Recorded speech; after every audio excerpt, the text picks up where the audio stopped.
Mapak, your perfect packaging partner. Thali eternal wedding collections by Chungath jewellery. ഇതെല്ലാം എന്റെ കല്യാണത്തിന് വാങ്ങിയതാ. വാവ്, ഇതെവിടുന്നാ? MV Chacko golden diamonds Angamaly. ശക്തമായ കാറ്റിലും മഴയിലും മരം വീടിന് മുകളിലേക്ക് മറിഞ്ഞു വീണു. കാലടി പിരാരൂരിൽ താമസിക്കുന്ന താരിയാക്കു പുതുശ്ശേരി വീട്ടിൽ സെബാസ്റ്റ്യന്റെ വീടിന്റെ സൺസൈഡും വീടിനോട് ചേർന്ന ഷെഡുമാണ് തകർന്നത്. ശക്തമായ കാറ്റിലും മഴയിലും മരം വീടിനു മുകളിലേക്ക് മറിഞ്ഞു വീണു.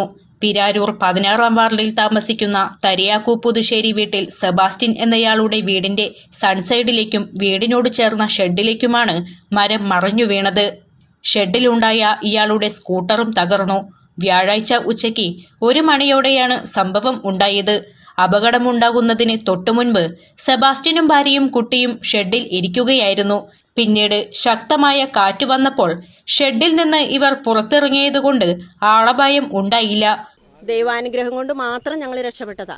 1 സെക്കൻഡ് നീങ്ങിയെങ്കിൽ ഞങ്ങൾ 3 പേരും ഈ ഷെഡിന്റെ അടിയിൽ പെട്ടേനെ. അത്രയും സമയം ഉണ്ടായുള്ളൂ. ഞങ്ങൾ ശബ്ദം കേട്ട് തിരിഞ്ഞു നോക്കുന്നു, ഇതെല്ലാം കൂടി തകർന്ന് താഴേക്ക് ഇരിക്കുന്നു. എന്താ സംഭവിച്ചതെന്ന് പോലും മനസ്സിലായില്ല ഞങ്ങൾക്ക്. ഏകദേശം ഒരു 200 ഇത് ചുറ്റളവുള്ള സാധനമാണത്. പല പ്രാവശ്യമായി 2010 മുതൽ ഞാൻ ഇതിന് അപേക്ഷ കൊടുത്തേക്കണതാണ്. ഇതിൻ്റെ കൊമ്പുകൾ ഏത് സമയവും ഒടിഞ്ഞു കാറ്റത്തും അല്ലാതെയും ഉരിഞ്ഞു വീഴുകയാണ് ഈ മരുതായതുകൊണ്ട്. അങ്ങനെ ഉരിഞ്ഞു വീണ് 2 പ്രാവശ്യം എൻ്റെ സൺഷെയ്ഡിൽ വീണ് അത് പൊട്ടിപ്പോയിട്ട് ഞാൻ നെടുമ്പാശ്ശേരി പോലീസ് സ്റ്റേഷനിൽ ഇതുപോലെ കംപ്ലൈൻറ്റ് കൊടുത്തു. അങ്ങനെ അവിടെ വിളിപ്പിച്ച് വെട്ടിക്കളയണമെന്നൊക്കെ അവർ പറഞ്ഞു. അതുപോലെ പഞ്ചായത്തിൽ 2 പ്രാവശ്യം അപേക്ഷ കൊടുത്ത് സിറ്റിംഗ് നടത്തി. അന്നും വില്ലേജിൽ നിന്ന് ഉൾപ്പെടെ വന്ന് കണ്ട് ഇത് മുറിച്ചു മാറ്റി കളയണം, അല്ലെങ്കിൽ വീടിന് ഭീഷണിയാണെന്ന് പറഞ്ഞിട്ട് പോലും ഇവർ അനങ്ങി കൊടുത്തില്ല.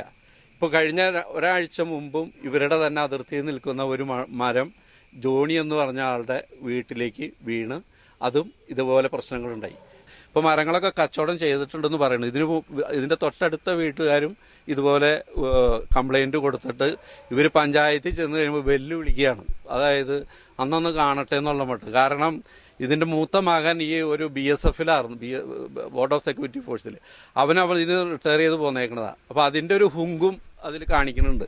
അപ്പോൾ എന്ത് പറഞ്ഞാലും അവർക്കൊരു മുട്ടാപ്പോക്കാണ്. ഇപ്പം ചുറ്റുപാടും ഉള്ള എല്ലാവരും ഇവരുടെ ഭീഷണിയിൽ നിൽക്കണം. കാരണം ഇവരുടെ ചുറ്റും മരങ്ങളെല്ലാം ഇപ്പോൾ ഇടയ്ക്കിടയ്ക്ക് മറിഞ്ഞു വീണ് ഓരോ വീടുകൾക്കായാലും വിളകൾക്കായാലും നാശനഷ്ടം സംഭവിച്ചുകൊണ്ടിരിക്കുകയാണ്. അപ്പോൾ ഇതിന് എനിക്ക് വ്യക്തമായ ഇതിൻ്റെ നഷ്ടപരിഹാരം ഏകദേശം ഇപ്പോൾ എൻ്റെ ഷെഡ് കംപ്ലീറ്റ് തകർന്നു, ഷെഡിൻ്റെ അടുത്ത് വെച്ചിരുന്ന സ്കൂട്ടർ തകർന്നു, അതുകൂടാതെ വീടിൻ്റെ പാരപ്പറ്റും സൺഷെയ്ഡും തകർന്നിട്ടുണ്ട്. ഇനി വീടിന് എന്തൊക്കെയാണ് പറ്റിയേക്കണേന്നുള്ളത് ഇനിയിപ്പോൾ ഈ മരം മാറ്റി കഴിഞ്ഞാൽ അറിയാൻ പറ്റുള്ളൂ. അപ്പോൾ എനിക്കൊരു ഏകദേശം ഒരു 20 ലക്ഷം രൂപയെങ്കിലും ഇപ്പോൾ നഷ്ടം വന്നിട്ടുണ്ട് എല്ലാത്തും കൂടി. അത്രയും പൈസ കിട്ടിയാലല്ലാതെ ഇതിന് ഒരു തീരുമാനം ഉണ്ടാക്കാതെ എന്നെ സംബന്ധിച്ചിടത്തോളം ഇതിന് മാറ്റം. ഇപ്പം ഞങ്ങൾ 3 പേര് കൊച്ചുണ്ടായിരുന്നു. ജസ്റ്റ് അതിൻ്റെ ഷെഡിൽ നിന്ന് അകത്ത് കയറി ഭക്ഷണം കഴിക്കാമെന്ന് വിചാരിച്ച് കേരളമാണ് ഇത് വീഴലും. വലിയ കാറ്റൊന്നും ഉണ്ടായില്ല. ഇതിൻ്റെ കരയ്ക്ക് തായ്വേരില്ല ഈ മരുന്നിന്. ഈ മരുന്നിന് തായ്വേരില്ലാത്തത് കൊണ്ടാണ് ഞങ്ങളെ എപ്പോഴും പറയുമായിരുന്നു ഇതിൻ്റെ തൂപ്പ് ഇറക്കി കളഞ്ഞാലും മതിയായിരുന്നു. എന്ത് ചെയ്ത ഇവർ ചെയ്യില്ല. തൊട്ടടുത്ത് താമസിക്കുന്ന ദേവസിക്കുട്ടി എന്നയാളുടെ മരങ്ങളാണ് മറിഞ്ഞു വീണത്. ദേവസിക്കുട്ടിയുടെ പറമ്പിന് ചുറ്റും റോഡിലേക്ക് ചാഞ്ഞ നിലയിൽ അപകട ഭീഷണിയായി നിരവധി മരങ്ങളാണ് നിൽക്കുന്നത്. വെട്ടിമാറ്റണമെന്ന് പഞ്ചായത്തും ജനങ്ങളും നിരന്തരം ആവശ്യപ്പെട്ടിട്ടും ഇതുവരെയും ഒരു നടപടിയും ഉണ്ടായിട്ടില്ല എന്ന് സെബാസ്റ്റ്യൻ പറയുന്നു. മരം വീണതിനെ തുടർന്ന് വീടിനും വിള്ളൽ വീണ അവസ്ഥയിലാണ്.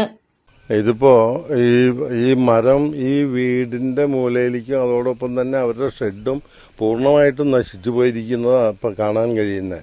എന്തായാലും ഈ മരങ്ങൾ ഇതുപോലെ ഈ ചുറ്റും വളർത്തുന്നത് ഒരിക്കലും ശരിയായ നടപടിയല്ല എന്ന് ഇദ്ദേഹത്തിൻ്റെ അടുത്ത് പറയാറുള്ളതാണ്.